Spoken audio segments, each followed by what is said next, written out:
அதிமுக ஆட்சியில் ஜெயலலிதா அவர்கள் இருக்கும்போது ஊழல் பண்ண மாட்டாங்க, அதற்கான ஒரு சாத்தியம் இல்லை அப்படின்னீங்க.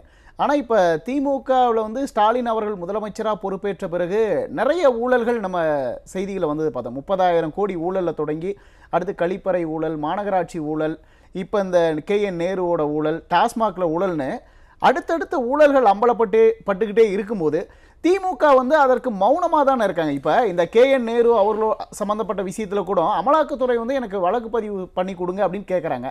ஆனால் முதலமைச்சர் ஸ்டாலின் இதுவரையும் மௌனமாக இருக்கார் அப்படின்னா இதை நம்ம எப்படி புரிஞ்சுக்கிறது? இப்போது நீங்கள் 96 ஊழலை பேசித்தான் ஆட்சியை கவித்தாங்க. ஆனால் அந்த டைமில் பார்த்தீங்கன்னா அமைச்சராகவோ மந்திரியாகவோ இருந்தவங்களில் ஒரு சில பேர் இன்றைக்கி அவங்களாம் திமுகவில் இருக்காங்க. இந்திரகுமாரி மற்றவங்களாம் திமுகவில் இருக்காங்கன்னு வச்சுக்கோங்களேன்.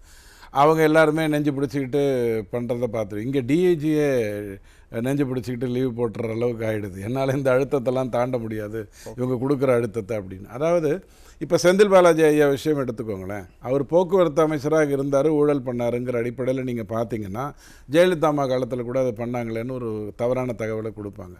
இது போக்குவரத்தை எப்படி செய்யணுங்கிறதுக்கான தவறுகள் இல்லை. போக்குவரத்தில் வேலை வாய்ப்பு கொடுக்குறேங்கிற கதையில் இப்போ KN நேரு இதில் 888 கோடியில் மாட்டியிருக்காரோ அந்த வேலையை அன்றைக்கி சின்ன லெவலில் பண்ணிக்கிட்டு இருந்தது அப்படின்னும் போது நான் உனக்கு வேலை வாங்கி கொடுக்குறேன் இவ்வளோ லட்சம். இது எப்போ நடந்தது?